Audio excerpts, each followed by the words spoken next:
के शो में। डॉलर बेकाबू, रुपया कमजोर, सोना भी महंगा, स्टॉक मार्केट में मंदी। वजीर आजम इमरान खान का बढ़ती महंगाई पर सख्त नोटिस। नैब ने साबिक वजीर आला पंजाब शहबाज शरीफ को 5 जुलाई को तलब कर लिया। हमजा शहबाज के खिलाफ मनी लॉन्ड्रिंग की तहकीकात में नैब के मजीद इंकशाफात। अस्सलाम वालेकुम। बस पर्दा हकाइक सनसनी खेज इंकशाफात प्रोग्राम बेनकाब में हूँ आपके साथ सफ़ान खान। आज इंटरबैंक मार्केट के मूव्स, ओपन मार्केट के मूव्स, हम आज फिर डॉलर रुपी पैरिटी पे बात तो जरूर करेंगे, लेकिन आखिर हो क्या रहा है? क्या कोई इकोनॉमिक विजन है? क्या कोई प्लानिंग है? जो कुछ हो रहा है वो किसी प्लानिंग के तहत हो रहा है, या ये सब कुछ जो हो रहा है इसमें कोई प्लानिंग नहीं है? कल एक गवर्नर स्टेट बैंक और वज़ीर आज़म से मुलाकात की भी हमने देखा, एक ग्राफिक फोटो जारी हुई, लेकिन क्या गवर्नर स्टेट बैंक और गवर्नमेंट का इस वक्त कंट्रोल डॉलर के ऊपर है, या उन्होंने बिल्कुल छोड़ दिया है इसको? और इसको छोड़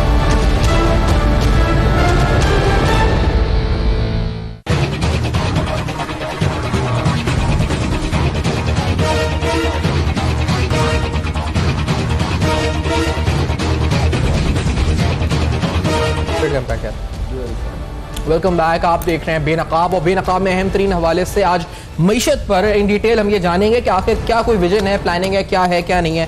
पीपल्स पार्टी के सेनेटर बहरमन तंगी साहब इस्लामाबाद में मौजूद हैं, बहुत शुक्रिया आपने ज्वाइन किया। खुरम शहजाद साहब माहिर मईशत हैं, कराची स्टूडियोज में साथ मौजूद हैं। राना अजीम साहब सीनियर सहाफ़ी हमारे साथ लाहौर में मौजूद है। तीनों मोहतरम शख्सियात का बहुत शुक्रिया आपने ज्वाइन किया। मैं खुरम शहजाद साहब आपसे पूछूंगा, कहाँ जाकर रुक रहा है डॉलर? 164 पर आ गया है। इंटरबैंक ओपन मार्केट किधर रुक किधर 180 सुन रहे हैं मार्केट में? क्या है इस पर, कहाँ जा रही है बात? ये तो नेट सेल्फ $1 मिलियन क्वेश्चन है मतलब आप कह रहे हैं कि कहाँ रुक रहा है डॉलर। देखें, बहुत सारी चीज़ें जो है एट प्ले हैं एक साथ ही। उसमें सबसे पहली चीज़ ये हमें देखनी चाहिए, अगर आप डिमांड सप्लाई की सिर्फ बात करें, डिमांड सप्लाई में जून एंड पे कुछ पेमेंट्स का फ्लो ज़्यादा, कुछ पेमेंट का ये कह लें बर्डन ज़्यादा होता है, कुछ पेमेंट का प्रेशर ज़्यादा होता है। उसमें डेट सर्विसिंग भी होती है, आखिरी महीनों में, आखिरी क्वार्टर में काफ़ी ज़्यादा होती है। पोर्शन लास्ट जो है वो अच्छा खासा होता है। उसके साथ साथ फिर कुछ इंपोर्ट की पेमेंट्स हैं। तो एक तो जेन्युइन डिमांड भी है साथ, ऐसा नहीं है कि जेन्युइन डिमांड बिल्कुल नहीं है, सिर्फ स्पेकुलेशन चल रही है, ऐसा नहीं है। और ख़ासकर आप देखें पिछले 5 साल जो गए हैं, लास्ट टेनर की मैं बात कर रहा था, उस वक्त रिजर्व्स जो हैं वो एक तरफ हम डेट भी ले रहे थे, दूसरी तरफ हम रिजर्व बिल्ड करके उन रिजर्व्स को इस तरह भी यूज़ कर रहे थे कि आप जो है एक सर्टन लेवल पे रुपये को रखें। ठीक है, देखें एक कॉस्ट तो होनी है ना, अगर एक चीज़ की डिमांड है उसको पूरा करने के लिए उसके अगेंस्ट सप्लाई तो होनी चाहिए। अगर डॉलर की वैल्यू बढ़ रही है या डॉलर की एक डिमांड बढ़ रही है इंपोर्ट्स की वजह से या किसी भी आउटफ्लो की वजह से, कि आपको पेमेंट करनी है बाहर, कर्जाजात की अदायगियाँ करनी है, आपने बाहर इंपोर्ट्स के लिए पेमेंट्स करनी है, तो आपके पास उसकी डिमांड तो है। अब पॉइंट ये है कि डिमांड कहाँ से सेटिस्फाई हो रही है? या तो आप रिजर्व से निकाल के देंगे मार्केट को, स्टेट बैंक आएगा ये लें जी आप रुपये को ऊपर नीचे ना जाने दें, आप जितने कह रहे हैं मैं आपको डॉलर दे रहा हूँ। या फिर ये होगा कि जी रुपये की जो सप्लाई है उसके अगेंस्ट अगर डॉलर की सप्लाई कम है तो नेचुरली इकोनॉमिक फोर्सेस ये कहती हैं कि उस चीज़ की प्राइस ऊपर जानी चाहिए, उसकी कीमत ऊपर जानी चाहिए जिसकी सप्लाई कम है और जिसकी डिमांड ज़्यादा, यानी कि ठीक है। तो डॉलर के साथ ये हुआ। और अब क्योंकि रिजर्व के लेवल्स वो नहीं है हमारे पास, इनफ्लो वैसा नहीं है, खासकर डेट पे भी कोई बहुत ज़्यादा इनफ्लो नहीं आया और एक्सपोर्ट्स कोई ज़्यादा नहीं बढ़ी हैं, आपके पास इन्वेस्टमेंट्स की मद में इतना ज़्यादा पैसा नहीं आया जितना लास्ट ईयर था। तो इवेंचुअली क्या हो रहा है कि डॉलर की जो सप्लाई है वो कम हो रही है और जो डिमांड है वो बढ़ रही है, तो पेमेंट्स भी हो रही हैं। अच्छा, दूसरी चीज़ क्या है? दूसरी चीज़ ये कि हम IMF प्रोग्राम में जा रहे हैं, ये हम भूल जाते हैं। देखिए IMF प्रोग्राम में जाते हैं, कुछ प्रायर एक्शंस कहलाते हैं, यानी कि आपको अब जो प्रोग्राम चाहिए उससे पहले कुछ उनके डिसीजंस सुनने पड़ेंगे। कोई भी किसी भी बैंक के पास आप जाते हैं, वो बैंक आपसे ये कहता है कि जी आप अपने जो डिसिप्लिन है, फाइनेंशियल डिसिप्लिन है, उसको ठीक करें, अपने बिजनेस को बेहतर करें, अपनी जो है लायबिलिटीज़ को कम करें, अपने खर्चों को कम करें, ताकि आप मुझसे जो पैसा लेके जा रहे हैं उसकी रीपेमेंट कर सकें और आप मुझसे जो पैसा लेके जा रहे हैं वो आपने कहीं और रीपे करना है। मिसाल के तौर पर हमारे और भी तो कर्जा जाते हैं, हमने IMF से इसलिए पैसा लेना है ना कि हमारे पास डॉलर का जो सप्लाई है वो कम है, यानी कि हमारे पास कर्जाजात की अदायगियाँ हैं, इंपोर्ट्स की पेमेंट्स हैं और बहुत सारे आउटफ्लोज हैं। इन्वेस्टमेंट एक्सपोर्ट्स रेमिटेंसेस कर रही हैं, इन्वेस्टमेंट एक्सपोर्ट दो बड़े हेड्स जो हैं बहुत ज़्यादा अच्छा नहीं कर रहे। तो इवेंचुअली क्या हो रहा है, आपके पास डॉलर की सप्लाई कम हो रही है, इसलिए आप IMF के पास जा रहे हैं। IMF कह रहा है कि जी आप अपने ना डिस्टॉर्शंस ठीक करें, अपनी बिजली की कीमतें जो है वो सब्सिडी कम करें और गैस की कीमतें अभी बढ़ाई हैं, उनकी सब्सिडी कम करें, आप क्या करें, इंटरेस्ट रेट्स बढ़ाएं, आप अपनी रुपये की वैल्यू जो डिमांड सप्लाई पे निकलती है, यानी कि अगर कोई आके इंपोर्टर कह रहा है कि जी मुझे पेमेंट करनी है, तो आप डॉलर उसको दें जितना डॉलर है और जिस प्राइस पे वो कह रहा है, यानी कि अगर मार्केट फोर्सेस कहती हैं कि जी डॉलर और रुपये की जो वैल्यू है, जो पैरिटी है, वो रुपये नीचे जा रहा है और डॉलर ऊपर जाएगा क्योंकि डिमांड ज़्यादा है, तो इसलिए IMF ये कहता है इसको एडजस्ट करें। देखिए, हम IMF को बुरा बोलते हैं, अच्छा बोलते हैं, एक अलग बहस है कि वो किस तरह से आपसे टैक्स इंक्रीज करवाते हैं, कॉस्ट बर्डन बढ़ता है इकोनॉमी पे, या आपके यहाँ जो है वो इश्यूज आते हैं, इन्फ्लेशन बढ़ती है, वो सब अपनी जगह है। बट अभी क्योंकि आपको अगर पैसे की ज़रूरत है तो IMF की बात आप सुनेंगे तो ये प्रायर एक्शन में आता है कि आप या तो मैनेज फ्लोट रखें। मैनेज फ्लोट का आसान ज़बान में ये है कि आप डिमांड सप्लाई पे रखें, जहाँ पे बहुत ज़्यादा वॉलिटिलिटी आएगी स्टेट बैंक उस पर इंटरवीन करने आएगा, मार्केट प्लेयर्स को कहेगा कि जी इसको ज़रा देखें कहीं स्पेकुलेशन तो नहीं हो रही, ऐसा तो नहीं हो रहा कोई हॉट कर रहा है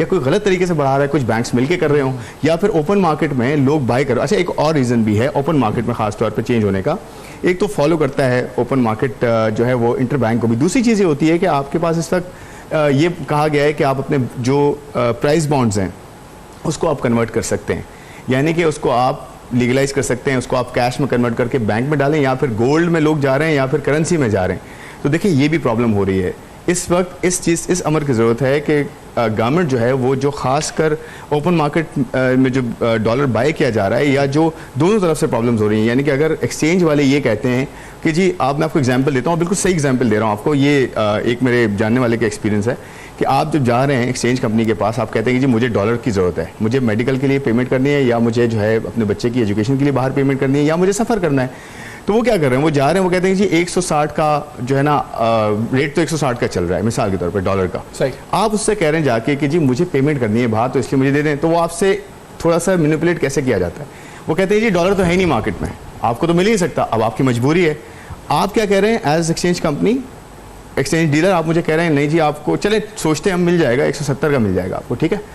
अब देखिए 170 और 160 मुझे तो मजबूरी में लेना है, तो मैं कहता हूँ चले ठीक है, लेकिन वो आपसे ये कहेगा कि हम जो इनवॉइस बनाएंगे वो 162 या 163 की बनाएंगे, सही। तो इवेंचुअली वो 5 रुपए भी आप जो है वो ब्लैक हो रहे हैं, प्लस आपके वो रेट भी मैनिपुलेट हो रहा है। तो यहाँ पे थोड़ा सा हंड डाउन, लेकिन ये तमाम चीजें हैं, मैं ये तो मार्केट फोर्सेस का काम और ये तमाम चीजें हैं, दोनों हैं चीजें, दोनों चीजें ये अपने रोल प्ले कर रही है। लेकिन मसला यहाँ पर ये हो रहा है राणा अजीम साहब, अगर मैं आपसे पूछूं कि मसला यहाँ पर ये हो रहा है कि गवर्नमेंट जो है वो इसको कम्युनिकेट शायद सही तरह भी नहीं कर पा रही, मेरे ख्याल से एक कम्युनिकेशन गैप भी है। दूसरी बात ये कि गवर्नमेंट बार बार आकर हमें ये बोलती है कि हम माशी बहरान से निकल चुके हैं। असद उमर साहब तो कई बार बोल चुके थे कि हमें तो IMF की जरूरत भी नहीं है, और ये भी हमें कहते हैं जी कि बड़े करीब आ गए, माशी बहरान तकरीबन हल हो गया है। फिर हम ये भी सुनते हैं कि डॉलर अपनी मार्केट वैल्यू पर आ चुका है, फिर अचानक देखते हैं 7 रुपए बढ़ गया, 5 रुपए बढ़ गया। तो राणा सिंह साहब, आपकी नजर में ये क्या हो क्या रहा है, कोई कुछ और फोर्सेस तो मैनिपुलेट नहीं कर रही क्या? आप इन्वेस्टिगेटिव कुछ मालूमात आपकी है राणा सिंह साहब? बात यह है कि ये हुकूमत के दावे थे कि हमने अकाउंट कर लिया, हम अपने पाँव पे खड़े हो गए हैं, हमने जितनी तकलीफ उठा ली है, बिल्कुल ठीक। अगर ये सच होता तो आज डॉलर की कीमत कुछ हद तक किसकी सूरत नजर। देखिए, पाकिस्तान के अंदर जो डॉलर की कीमत बढ़ रही है, इसके पीछे बाकायदा एक माफिया है, और उस माफिया में हुकूमत के अंदर बैठे कुछ लोग भी इसमें मुलव्वस है। देखिए, मार्केट में जब डॉलर गैप होता है तो बाकायदा उसकी इतला डॉलर की मांग, डॉलर की कमी, इसका सिर्फ और सिर्फ इल्म अगर किसी को होता है तो वो बैंकर्स को होता है, मुतल का अकान को होता है, मदार से जो इसकी है उसकी मुतल का वजारत को होता है। वो क्या है कि रोजाना मैं ये आपको इसलिए सबका ये बात कह रहा हूँ कि मैंने इसमें स्टोरी की है, मैंने इस पर काम किया है, मेरे पास बहुत सी चीजें ऐसी मौजूद है। बाकायदा कहा जाता है कि जनाब डॉलर ले लें, इतने दिनों में डॉलर कीमत यहाँ तक चली जाएगी। और जब ये कहता कौन है, वो एक बाकायदा एक गिरोह है, बाकायदा एक माफिया है, और ये वो माफिया है जब वज़ीर आज़म पाकिस्तान अपनी मीटिंग बुलाते हैं जिसमें मुख्तलिफ बड़े मारूफ बिजनेसमैनों को बुलाते हैं, वहां पर उनसे कहते हैं कि डॉलर की कीमत को किस तरह कंट्रोल किया जा सकता है, पाकिस्तान की माशियत को किस तरह बेहतर बनाया जा सकता है। तो उन्हीं में बैठे 4 अफराद ऐसे हैं जिनके हवाले से इन्वेस्टिगेशन हो चुकी है। चूंकि ये 3 रोज से ये डॉलर जो अचानक एकदम ऊपर जा रहा है, अचानक पाकिस्तान के कर्जे बढ़ रहे हैं, पाकिस्तान की माशियत जो बेहतर होने की बजाय बुरी होती जा रही है, पाकिस्तान की तमाम जो चीजें हैं उनके रेट्स बढ़ते जा रहे हैं, गरीब पिसता जा रहा है। तो उसके बाद पाकिस्तान के 2 वज़ारतदारों ने जब इस पर इन्वेस्टिगेशन शुरू की है, तो उस इन्वेस्टिगेशन में 4 बड़ी मारूफ शख्सियात जिनमें से एक का तलक इस्लामाबाद से, इनका तलक जो है कराची से है। ये बड़े बिजनेसमैन हैं, इनके नाम आए हैं कि इन्होंने कितने डॉलर्स जो है किस तरह मार्केट से उठाए हैं और किस तरीके से इनको सबसे पहले इल्म होता है कि डॉलर की कीमत किस तरह बढ़नी है। बल्कि कहा जा रहा है कि ये लोग डॉलर की कीमत का तयन ये कर रहे हैं, स्टेट बैंक नहीं कर रहा, हुकूमती वजीर नहीं कर रहे, हुकूमत में बैठे अहम सूबादारान नहीं कर रहे, बल्कि ये एक पूरा माफिया है जो कर रहा है। और इस तरह लगता है कि हुकूमत के कुछ बादशाह अफराद जो है इनके साथ मिले हुए हैं। अगर नहीं मिले हुए तो मुझे एक बात बताई जाए कि जिस दिन से डॉलर की कीमत में इजाफा हो रहा है, वजीर आजम ने इस पे नोटिस लिया, वजीर आजम के बाद जो है उस पे बाकी वज़रा ने नोटिस लिया, बहुत कुछ हुआ, कहा गया स्टेट बैंक इस पे देख रहा है, एक कमेटी बन गई, आज तक उसका रिजल्ट सामने किया। आज तक एक को पैसे को गिरफ्तार नहीं किया। आपने छोटी छोटी बच्चियां पकड़ी। अच्छा राणा साहब, आपकी थोड़ी सी आवाज में थोड़ा सा डिस्टॉर्शन हुआ है, लेकिन आपकी जो बात है, आप ये कह रहे हैं कि 4 कारोबारी शख्सियात हैं जो उस हल्के अहबाब यानी इमरान खान साहब का जो हल्का है उसके उनके साथ उठती बैठती है, उनके इल्म में होता है वो डॉलर की प्राइस को मैनिपुलेट कर रहे हैं, इस वक्त बैठ के पीछे रहकर वो ये सारा काम कर रहे हैं। अकॉर्डिंग टू योर इन्फॉर्मेशन उस पर इन्वेस्टिगेशन भी हुई है। अब यही शायद नून लीग के दौर में भी ऐसी कोई शख्सियत होती हो कारोबारी जो फायदा उठाती हो, या पीटीआई के दौर में भी है जो आपकी इत्तलात हैं, और अभी तक इमरान खान के इल्म में है या नहीं? अगर आपको ये पता चल गया कि 4 नाम हसास इदारों ने भी नाम निकाल दिए हैं, तो क्या प्राइम मिनिस्टर के इल्म में है ये नाम है 4? ये बिल्कुल नए नाम है, लेकिन मुझे लगता है कि वहां पर बैठे लोग इतने ताकतवर हैं जो इमरान खान साहब को इनके खिलाफ कार्रवाई नहीं करने दे रहे, या इमरान खान खुद इनके खिलाफ कार्रवाई करना नहीं चाहते। मुझे लगता है बयान आज जब आप प्रोग्राम करें, आज से 2 माह पहले एक कमेटी बनी थी डॉलर की बढ़ती हुई कीमतों के हवाले से। क्या उस कमेटी ने कोई रिपोर्ट दी? क्या उस कमेटी के बनने के बाद डॉलर की कीमत नीचे आई?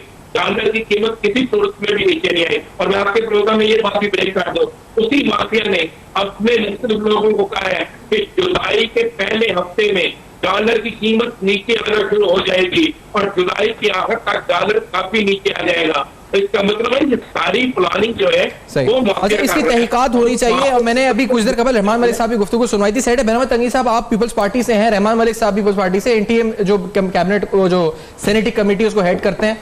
सर, ये एक माशी पहलू है, खुर्रम शराफ साहब ने बड़े बेहतरीन तरीके से एक्सप्लेन किया है। एक वो पहलू है जो होर्डर्स या मैनिपुलेटिंग जो माफिया है मुबैना तौर पर, जो ये कहते हैं कि हसास इदारों की रिपोर्ट्स भी हैं। होना क्या चाहिए बेनवाज तंगी साहब? ये आउट ऑफ कंट्रोल है, इसका नुकसान हो रहा है हमें, क्या होना चाहिए? सेनेट क्या करेगी कि नोटिस ले, ये इसी इंफॉर्मेशन का नोटिस लें आप लोग जो अभी राणा अजीम साहब दे रहे हैं। बिस्मिल्लाहिर्रहमानिर्रहीम। सफियान साहब, आज से जब डॉलर्स 138 पर रुपए पे थी, तो मैंने एक टॉक शो में कहा था कि 165 से लेके 185 पे ये जाएगी। तो मुझसे ये सवाल किया कि 165 और 185 आप जो बता रहे हैं, इसकी ड्यूरेशन भी आप बता सकते हैं। मैंने कहा बजट तक ये 165 से 70 पे जाएगी और फिर उसके बाद लेकिन 185 पे, इसलिए कि ये IMF का जो गैस की कीमत है, पेट्रोल की कीमत है, डॉलर की कीमत है, बिजली की कीमत है। और हमने 8 महीने पहले ये कहा था कि आने वाला बजट IMF का होगा, तो लोग पूछते थे कि भाई IMF का कैसे होगा। हम ये इसलिए कहते थे और जस्टिफाई करने की कोशिश करते थे कि IMF का इसलिए होगा कि उनकी मर्जी के मुताबिक ये रेट्स वगैरह आएंगे। अभी सुफियान साहब, मैं थोड़ी सी पॉलिटिकली आपको बताना चाहता हूँ। देखिए, जब आपके मुल्क की इंटरनल इन्वेस्टर तैयार नहीं है, जब आपके एक्सटर्नल इन्वेस्टर जा चुके हैं, जब आपका स्टॉक एक्सचेंज क्रश हो चुका है, जब आपके फाइनेंस मिनिस्टर और आपके PM एक पेज पे ना हो, जब आपकी हुकूमत कंफ्यूज हो, जब आपकी तमाम जो फोकस है वो इस पे कि पर्सनल पॉपुलरिटी के लिए कि मैं चोर डाकू, वो जो नैरेटिव है वो आप नहीं छोड़ते हैं। अभी आप मुझे बताएं कि जब इसने एक्सपोर्ट जो इंडस्ट्रीज है, इस पे 17% सेल्स टैक्स लगा के, जब आपके मुल्क का एक्सपोर्ट ना हो और आपकी पाकिस्तान की प्रोडक्शन कास्ट बढ़ जाती है तो वो पूरी दुनिया में मुकाबला फिर नहीं कर सकते हैं। तो जब आपका इंटरनल इन्वेस्टर ना हो, जब आपका एक्सटर्नल इन्वेस्टर ना हो, जब आपके स्टॉक मार्केट क्रश हो, जब आपकी एक्सपोर्ट ना हो, जब आपकी पैदावार ना हो, जब पैदावार ना हो तो आपकी जो जॉब है वो ना हो, और फिर साथ साथ आपकी हुकूमत कंफ्यूज हो। मुझे बताएं सफियान साहब कि इन हालात में आप डॉलर को 185 मैंने 1 महीने पहले कहा था, मैं समझता हूं कि ये 200 तक पहुंच सकता है। सर मैं आपको बताऊं, अभी भी हुकूमत वजीर खजाना थे इसहाक डार साहब, उन्होंने इंटरव्यू में बैठ के कहा था कि ये IMF को लिख कर दे चुके हैं कि ये डॉलर जो है दिसंबर 2019 तक यहां लेकर जाएंगे, ये जून 2019 तक यहां लेकर जाएंगे, फिर 2020 में यहां लेकर जाएंगे। जिस वक्त बोला गया था तो उस वक्त के वजीर खजाना असद उमर साहब, हमाद अजहर साहब ने यह कहा कि ये आदमी मफरूर है, वो है मफरूर, चलें ठीक है, और ये झूठ बोल रहा है, ऐसा हमने कोई मुआहदा नहीं किया हुआ, हमने कोई IMF को लिख के नहीं दिया। आज वही रेट्स आ रहे हैं तकरीबन जो उन्होंने बोले थे, वही तो ये लिख के दिए गए पहले से रेट्स। इसकी तहकीकात नहीं होनी चाहिए? मैं ये पूछ रहा हूं आपसे कि क्या आप लोग असेंबल होकर ये नहीं चाहेंगे कि तहकीकातों के इन्होंने क्या मुआहदे किए? सफियान साहब, हमने तो जब मौजूदा हुकूमत ने सऊदीया के साथ या चाइना के साथ या UAE के साथ या मलेशिया के साथ जो एग्रीमेंट्स किए, तो हमने सेनेट फ्लोर से मैं खड़े होकर कहा कि आपने तो कमिटमेंट किए थे और पिछली हुकूमतों से आप मांग रहे थे कि आप नेशनल असेंबली में और पार्लियामान में आके जवाब दे दे। तो हमने कहा था कि जो एग्रीमेंट्स किए हैं वो आप ले आए और बताएं कौम को। अभी IMF के पास आप जा रहे, तो इन लोगों ने कहा था कि IMF के पास तब हम जाएंगे जब हम अपने कंडीशंस को उस पे इम्पोज करें, लेकिन हमने कहा यह गलत है। इसलिए गलत है कि जो आज बिजली की कीमत, गैस की कीमत, डॉलर की कीमत, पेट्रोल की कीमत, ये तो आज से 8 महीने पहले हमने कहा था कि ये इन रेट्स पे जाएंगे और ये कमिटमेंट करके जा रहे थे कि हम यहां तक आएंगे। तो IMF ने फिर कहा था कि हम आपको कर्जा देंगे। लेकिन मैं आपको एक और बात बता दूं, क्या इन लोगों ने, जो PM साहब जो बाहर ममालिक जाके जो मैसेज दे रहे हैं पूरी दुनिया को कि हमारी लीडरशिप पर करप्ट है, हमारी बिजनेस कम्युनिटी करप्ट है, और फिर उनको कहते हैं कि आए इन्वेस्टमेंट करें, और फिर वहां पर MOU साइन करके कहते हैं कि हमने इतने एग्रीमेंट्स किए। सफियान साहब, मुझे दुनिया में ये बताएं कि कहीं पे भी आप MOU साइन करते हैं तो उस MOU को कभी आप एग्रीमेंट में चेंज करके देखा है? सही। MOU के बाद तो फिर उनकी मर्जी है कि करे या ना करे। मैं समझता हूं कि आज भी अगर अपोजिशन ने मौजूदा नाअहल, ना समझ और सेलेक्टेड प्राइम मिनिस्टर को यह कहा है कि आप होश के ना हो ले, आप कंफ्यूजन से बाहर निकले, आप ये चोर डाकू के जो रट्टा है ये छोड़ दे, इकोनॉमी पे तवज्जो दे, गुड गवर्नेंस पे तवज्जो दे। पाकिस्तान की अपोजिशन भी आपका साथ देने के लिए तैयार है, लेकिन आज भी ये कंटेनर पे खड़े हैं। आज तक शो में हमें शर्म आती है कि ये जो कुछ कहते हैं। लेकिन सर हम बड़े कंसर्न है इस पर, और हमारा जो हम पैनल है हमसे मजीद बात भी करते हैं कि आखिरकार क्या हो रहा है और क्या होगा, क्योंकि एस्टिमेट्स बता रहे हैं कि 3640 अरब रुपए डिवैल्यूएशन और डिस्काउंट रेट का इंपैक्ट पड़ा है। डॉक्टर अशफाक हसन साहब का एक इंटरव्यू आया जिसमें उन्होंने फिगर कोट की है इस पूरी डिवैल्यूएशन से हमारे कर्जाजात कितने बढ़े। आफ्टर दिस ब्रेक कुछ अहम अवामिल और बेनकाब करते हैं, हमारे साथ रहिएगा।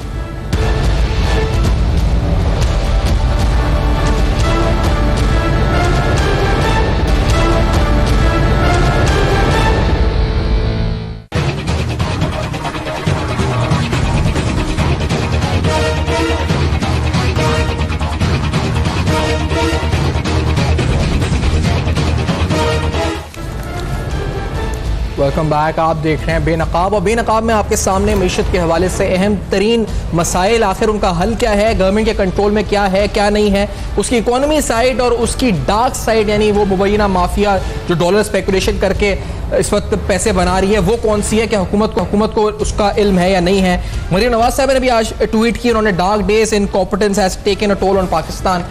जिस ट्वीट में उन्होंने कहा, अखबार की फुटेजेस उन्होंने जो इन्हीं अखबार के जो पिक्चर्स हैं, हेडलाइंस की मुख्तलिफ दिखाई, जिसमें इकोनॉमी स्टॉक मार्केट के हवाले से तफसीलात मौजूद थी। ख्वाजा आसिफ साहब ने असेंबली के फ्लोर पे क्या कहा ये भी आपको सुनवाते हैं, इसके बाद प्रोग्राम आगे बढ़ा। दिस ऑल्सो कि ख्वाजा आसिफ साहब नून लीग की तरफ से आज क्या कह रहे थे ऑन द फ्लोर असेंबली। अगर बिजली जो है उनसे खरीदें तो पेमेंट करें, बिजली अगर ना खरीदें तो कैपेसिटी पेमेंट ना करें। Deputy speaker, I think I am clear. ये एक मेन क्लॉज है जो इस वक्त सैकड़ों अरब रुपए जो है हम इनको पेमेंट कर रहे हैं, कैपेसिटी पेमेंट। ये कॉन्ट्रैक्ट्स जो है 1994 और 2002 में होते, ये बाइंडिंग है, you can not escape these contracts. लेकिन आने वाले 7-8 सालों में ये कॉन्ट्रैक्ट्स रिन्यू होने वाले हैं। जब रिन्यूअल आए तो इनको कम से कम इनकी तस्सीह कर लेनी चाहिए, इनको ठीक कर लेना चाहिए ताकि हमारे कौमी खजाने के ऊपर इनका बोझ ना पड़े। तो मईशत पर, एनर्जी पॉलिसी के ऊपर तनकीद जो है गवर्नमेंट पर जारी है। खुर्रम शिदात साहब, आप क्या, क्योंकि जहां पर इस वक्त डॉलर स्टैंड कर रहा है, यहां से कहां जाएगा ये सवाल तो चले हम नहीं कह सकते क्या होगा, लेकिन इसमें स्पेकुलेशन का कितना किरदार है? अभी राणा अजीम साहब जो बात है, कितना रोल है जो स्पेकुलेशन और मैनिपुलेशन जो हो रही है, इसका कितना किरदार है? देखिए, इसमें दो व्यूज़ हैं। एक तो ये कि ऑफ कोर्स ओपन मार्केट में स्पेकुलेशन जो है काफ़ी हद तक कंट्रीब्यूट करती है, क्योंकि स्पेकुलेशन दो तरह की होती है। एक तो स्पेकुलेशन होती है जो आप इंटेंशनली करते हैं, यानी कि आपको पता है कि जी डॉलर को ऊपर लेके जाना या नीचे लेके जाना, इससे पैसे बनते हैं, और जो है आपको इन चीज़ों का अंदाज़ा भी है और आप जाते हैं, और फिर दोनों एंड से होता है, यानी कि जो बेचने वाला है डॉलर वो भी, जो ख़रीदने वाला है वो भी, ये दोनों स्पेकुलेट मिलके भी करते हैं। यानी कि वो, जैसे मैंने आपको एग्जांपल दी कि जी आप किसी को मैनिपुलेट भी किया जाता है, किसी को जो है किसी की मजबूरी से फ़ायदा भी उठाया जाता है, जिनके जो जेन्युइन बायर्स होते हैं। इसके साथ साथ एक होती है आपकी अनइंटेंशनल स्पेकुलेशन, जो एक आम आदमी क्या करता है, वो वैसे ही फ़िक्रमंद हो जाता है कि जी मुझे महंगाई मिल रही है, मेरी अर्निंग्स नहीं है और थोड़ी बहुत सेविंग्स है मेरी, वो वैसे ही उनकी वैल्यू कम हो रही है, तो क्यों ना मैं गोल्ड या डॉलर में रखवाऊँ। तो या तो वो गोल्ड की तरफ जा रहा है। आप देखिए पाकिस्तान में गोल्ड की प्राइसेस दुनिया की प्राइसेस से ज़्यादा बढ़ी हैं। उसकी वजह यह है कि एक तो डेप्रिसिएशन ऑफ रुपी, यानी कि रुपी में गिरावट हो रही है, तो उसकी वजह से डॉलर की जो गोल्ड की जो डॉलर में वैल्यू है वो आपकी बढ़ रही है, उस हिसाब से बाहर भी बढ़ रही है, तो यहाँ पे रुपी में उसकी ज़्यादा वैल्यू बढ़ रही है। अच्छा, दूसरी चीज़ नंबर वन। दूसरा ये कि जो मैं कह रहा हूँ ना कि आप एक आम आदमी जब भागना शुरू करता है डॉलर के पीछे, तो वो स्पेकुलेटर तो नहीं होता, बट वो सिचुएशन को देख के मजबूर होता है कि जी मैं भी, कोई और एसेट क्लास तो है नहीं, तो वो क्या करता है कि वो भी, हाँ, तो ये हमें इसको देखना चाहिए कि स्पेकुलेशन को डेफिनेटली इसका नुकसान हुकूमत को अपने, यानी अगर जब ये गवर्नमेंट इसको पास ऑन, कल भी हमने देखा गवर्नर स्टेट बैंक की मीटिंग में इमरान खान से, यकीनी तौर पर उस मीटिंग के अंदर या इससे पहले भी इत्तलात आई कि ये कहा कि गवर्नर स्टेट बैंक ने आप चाहते हैं तो हम इसको रोक लेते हैं जी, लेकिन फिर ये है कि हमारे रिजर्व्स गिरना शुरू हो जाएंगे। फिर इमरान खान साहब ने कहा नहीं आप, ये बिल्कुल सही बात है, ये सही बात, देखिए उन्होंने कहा नहीं आप जाने दें, लेकिन इसका नुकसान कर्जे बढ़ने की सूरत में कितना हो रहा है? मैंने एक फिगर कोट की 3640 अरब रुपए, जो अशफाक साहब, इतना ही है, ज्यादा है? अब मैं आपको बताऊं, देखिए कॉस्ट एंड बेनिफिट है ये। एक तो हमने बात की स्पेकुलेशन को डेफिनेटली रोकना चाहिए, और ओपन मार्केट में जाके जो है वो एक कोलैबोरेटिव अप्रोच हो, करेंसी जो एसोसिएशन वाले हैं उनके साथ मिल के एक आम आदमी को एक अवेयरनेस भी दी जाए कि जी ये नुकसान है, आप जब आपकी ज़रूरत नहीं है डॉलर्स में, और इससे बड़ी पता क्या चीज़ है, 10 अरब डॉलर का वो इंपोर्ट है जो हम यहाँ भी फूड मिलता है और हम बाहर से मंगा के ख़रीदते हैं, उसको वो हम ना ख़रीदें, हम लोकल प्रोडक्ट यूज़ करें। एक ये हमारा मतलब इस चीज़ का तकाजा है कि जी हम पेट्रोटिक पाकिस्तानी हो तो हम ये चीज़ करें। आप जो बात कर रहे हैं कि जी कितना उससे नुकसान होता है, 3 तरह से नुकसान होते हैं जब भी डेप्रिसिएशन ऑफ करेंसी होती है हमारे एंड पे। एक होता है ये कि आपके कर्जाजात, ये हम कॉस्ट एंड बेनिफिट कर रहे हैं कि क्या करेंसी को डिवैल्यूएशन जब होती है या फिर करेंसी की कदर में कमी होती है तो उससे नुकसान कितना, फ़ायदा कितना है। देखिए फ़ायदे की जो हम पहले बात कर लेते हैं कि जी एक्सपोर्ट्स बढ़ती हैं। एक्सपोर्ट इसलिए नहीं बढ़ती हमारी कि पहले लेट्स से $1 की एक शर्ट आती थी, अब $1 की 2 शर्ट्स आती हैं, और वो भी बहुत ज़्यादा कोई वैल्यूएटेड हम करते नहीं हैं, या बहुत ज़्यादा कोई एक्स्ट्राऑर्डिनरी प्रोडक्ट तो हम नहीं देते, हमारे प्रोडक्टिविटी गेन्स इतने अच्छे नहीं हैं। ठीक है, हमारी कॉस्ट साइड थोड़ी कम है आपकी, लेकिन प्रोडक्टिविटी हमारे यहाँ ऐसा नहीं है, हमारे R&D नहीं है, हमारे यहाँ प्रोडक्ट डिवर्सिफिकेशन नहीं है। नहीं, मैं कह रहा हूँ कि हम प्रीमियम प्रोडक्ट तो नहीं बेचते ना जिस पे हम प्राइस ज्यादा ले सकें, तो इसलिए हमारी एक्सपोर्ट्स नहीं बढ़ रही। नुकसान फिर क्या है? नुकसान ज्यादा है। नुकसान कैसे है कि सबसे पहले हम इंपोर्ट कर रहे हैं, इंपोर्ट में 1/3 1/3 हिस्सा जो है वो ऑयल का है। अब ऑयल का कितना क्वांटम है? ऑयल का अगर लेट से आपका ट्रेड डेफिसिट 33 से 35 बिलियन डॉलर्स का ना, तो उसमें तकरीबन 12-13 अरब डॉलर का तो सिर्फ ऑयल है। तो 12-13 अरब डॉलर का ऑयल, जो कि तकरीबन कोई पर मंथ देख लें तो 1.2 बिलियन डॉलर बनता है, यानी कि 1.2 बिलियन डॉलर आपका मंथली रिक्वायरमेंट है ऑयल की। तो वो तो पेमेंट आपने कर दी है, क्योंकि आप यहाँ से तो प्रोड्यूस नहीं करते। तो होता क्या है कि आपके वहाँ से आप अब क्या करते हैं कि जब ऑयल प्राइसेस बढ़ती हैं तो आप उसे पास ऑन करते हैं। जब पास ऑन करने लगते हैं, मिसाल के तौर पे करेंसी की वैल्यू भी अगर गिर गई आपकी, तो डॉलर में आपको और महंगा पड़ गया ऑयल, तो जब रुपये में आता है तो रुपये में उसकी कॉस्ट बढ़ जाती है। जब कॉस्ट बढ़ती है और पास ऑन किया, अभी आप देखिएगा ऑयल प्राइसेस बढ़ेंगी। सही। वो ऐसा नहीं कि गवर्नमेंट जानबूझ के कर रही है, वो इसलिए है ऐसा कि आपकी रुपये की कदर में कमी हो गई है। ऑयल प्राइसेस वहीं रहें, रुपये की कदर में कमी हो जाए तो वो जो इम्पैक्ट होगा, जो गैप है, वो एक आम आदमी पे आ जाएगा। उससे क्या होता है, इन्फ्लेशन बढ़ती है। इन्फ्लेशन दो तरह से बढ़ती है।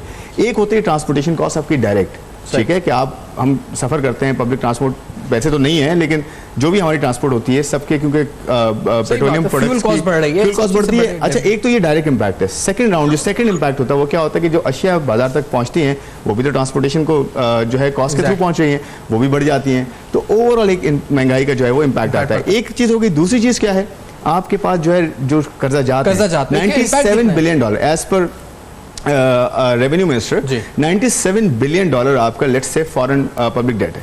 फॉरेन डेट अगर 97 बिलियन डॉलर है, यानी कि 1 रुपये अगर आपका चेंज होता है तो 97 बिलियन रुपीस का फर्क पड़ रहा है। अगर आप लेट्स से पिछले दो वीक्स में अगर आप 10 से 12 रुपए का इम्पैक्ट आया है, तो इससे आप लगा लें तकरीबन कोई 1100 से 1200 अरब तो आपके वैसे ही रुपी टर्म्स में डॉलर में ऐड हो गए। देखिए, आपने डॉलर में पे करना है, आपको रुपी ज्यादा चाहिए होंगे उसी डॉलर सेम अमाउंट को लेने के, तो वो इस तरह से बढ़ता है। ऐसा नहीं कि डॉलर में हमारे कर्जा बढ़ जाता है। नेगेटिव इंपैक्ट है इसका। ये कर्जदार जो आधे बढ़े ना, ये जो इतना ज्यादा बात होती है, ये इस वजह से भी बढ़े हैं कि आपकी रुपी में जो है ना 40 रुपए फर्क पड़ा है पिछले अगस्त 2018 से लेकर, यानी अगस्त 2018 से लेकर अभी तक 40 रुपए आपकी रुपी के कदर में कमी हुई है अगेंस्ट डॉलर।